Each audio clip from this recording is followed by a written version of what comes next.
And what they're learning is one chronic condition leads to another chronic condition leads to another. So polychronic is kind of a new term because it's become so prevalent, and it's a really big problem for all of us. We don't just have one. I don't just have one chronic illness. I have 3.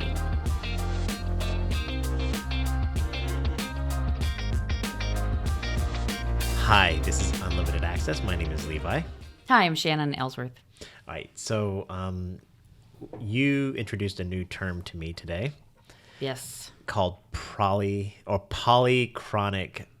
Polychronic? Polychronic conditions. Polychronic conditions. Probably. It's probably true. Probably. What is that? What is polychronic conditions? Polychronic conditions is 3 or more chronic illnesses. Why do I like that word? Because I've been saying patients with multiple chronic illnesses. And in fact, it's like 85% of the population has polychronic conditions. And it's just about multiple conditions. What happens is they used to say, it used to be kind of a running joke that autoimmune diseases, I don't know if it's a joke because health issues are not a joke, but they come in 3s. And what they're learning is one chronic condition leads to another chronic condition leads to another. So polychronic is kind of a new term because it's become so prevalent, and it's a really big problem for all of us. We don't just have one. I don't just have one chronic illness. I have 3.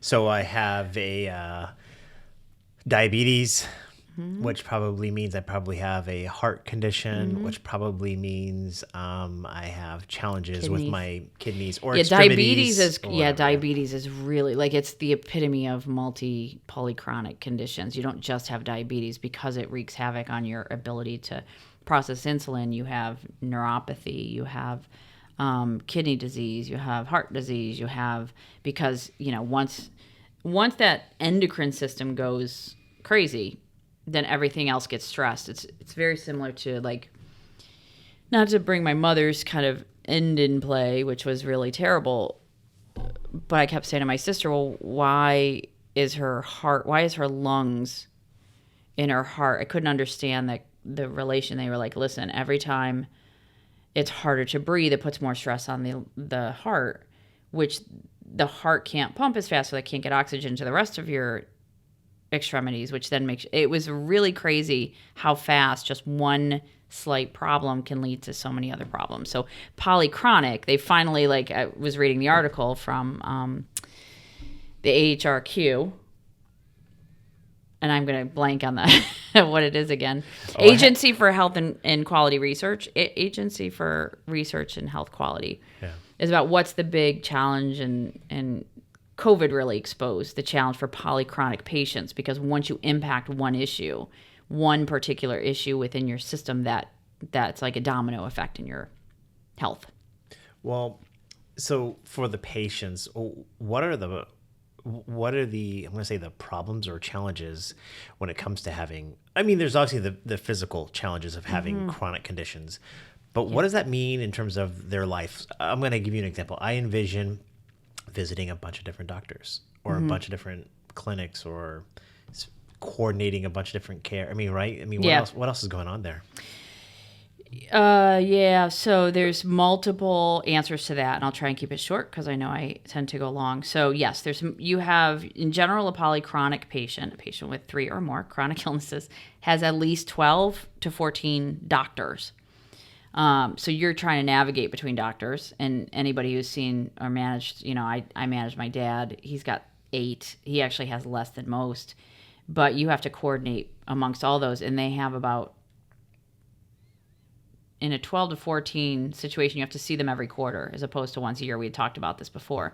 And so you're seeing 12 to 14 doctors every 3 months. 12 to 14, that's 12 to 14 appointments that you're going to. It's exhausting. So you have that. You've got to make sure that information travels with you. But then you also have now where particularly the chronic illnesses are really critical, is how you eat and the food that you choose. And this is not just healthy food. Somebody was telling me the other day that kale is really good for kidney disease patients. Well, a good example is a friend of mine had diabetes and ended up with a pancreas issue because the food I fed her. It was not a friend, it was a dog. Fair enough. But it's when I learned that I had totally wonked out her system because I gave her grain-free. I was trying to stay away from the sugar, but it drove her endocrine and pancreas situation into the roof. And it's the same thing I see with my dad. Like you can have a good nutritional style, like you can eat okay. But if you don't eat well for your particular chronic illness, that can set off this episode of events.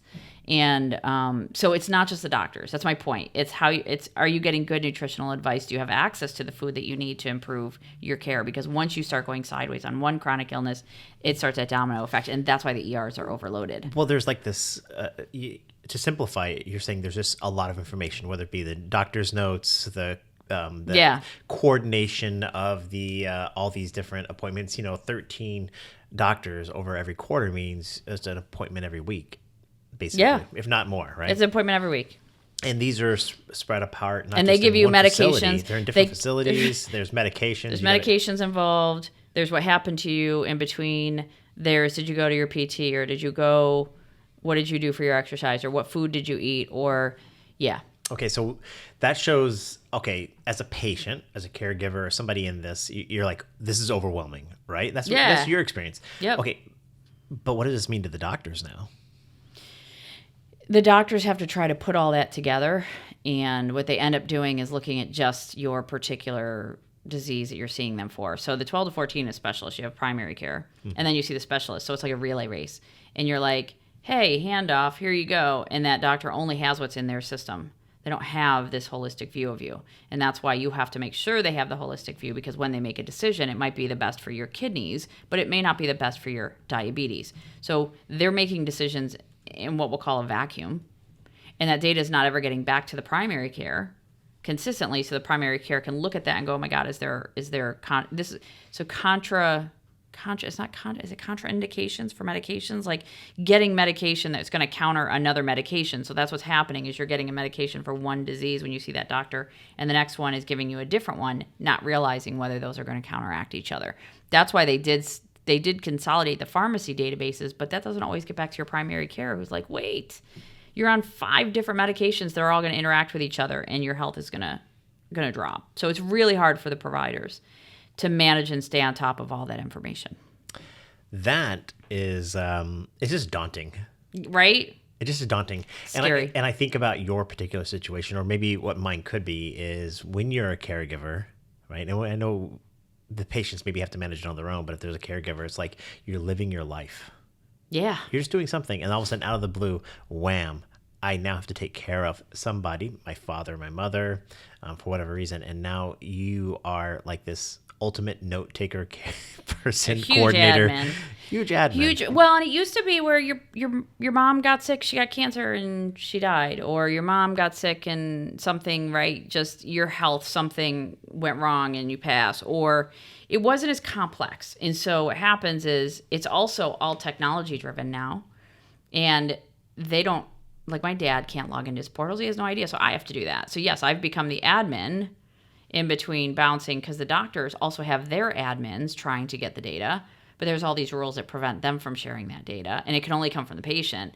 And so you're just literally, that's why it's becoming a full-time job, and your parents and or your quality of life is terrible, because 90% of the time you're going to see a doctor, talking to a doctor, implementing a doctor's plan, picking up your meds, trying to figure out what food you should eat. It is overwhelming. And that's what I say about the AHRQ. They did all these studies about how outcomes are worse, because it is literally so overwhelming that you give up, right? When you've got all this stuff flowing at you, what do? I gave up nothing. I gave up already. Just hearing this whole thing, I'm like, I know. I'm going down with pizza and beer. I know. So I'm saying you end up frozen. Well, you got to make a choice. Do I want to have a good quality of life, or do I want to just, and you end up making no decision. You end up frozen. Think about it. You're just frozen. You're like, okay, to your point, pizza and beer. Well, there you go. And obviously, this, without even saying it, I think it's plainly obvious why something like Ursamin, what we're working on here, is a solution. And I'll leave it at that. We don't have to wrap on that. But it's just. Well, it's what we're trying to solve. It's big. It's how do we take a chunk out of it? Scare the crap out of me, Shannon. They do every time, don't they? They don't make me feel good. Well, and then I get to the point where I'm like, we can do this. We can make that simple. I'm not saying it's easy to do. I'm saying we are building what we think is the future of how this will have to be managed, because it is so daunting. Imagine being a doctor in that situation and going, I can never get ahead of my patient.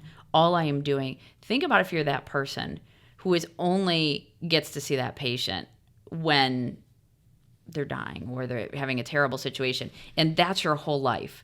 Every day you go into work and all you're doing is putting out a fire, and you can see the wildfires behind it. You know what I'm saying? That's why they say there's high suicide rates, there's moral injury, there's mental health issues, because it's like playing whack-a-mole. And that's why they're like, patients, own your stuff. And so that's, so that goes back to Ursamin. How do we empower the patients? How do we have help the doctors? That's when it became more of just my caregivers, is how do you help the doctors who are like dying for help? So help so it's Ursamin. Help for the patient, help for the caregiver, help for the physicians. A central point of information and data. So part of the health architecture. Information flow. Good call. Health architecture. And how do we I like the way the AHRQ said is transforming care from disease specific to patient centered. Focusing on disease versus how do we deal with that patient holistically, because this isn't going away, it's going to grow. And how do we help that patient manage their care? Because it really is more on us than it is on the doctors at this point. Well, we here at Ursamin believe that people, patients, caregivers, physicians, everybody is going to make better health decisions if everything was just organized, if it's simple, if it's right in front of it. The information, intuitive. The data is intuitive. It's all right there. So thank you so much, Shannon. I really appreciate it. Thank you. I was going to say, and listen, I was like, all of a sudden I was like, oh, there's the AI piece, which is like making it intuitive, like getting that stuff in one place and then making it intuitive. So I had to circle back around on that for you, since I beat you up a few episodes ago. So thank you, as always, for this. Bye, everybody. Bye. Thank you.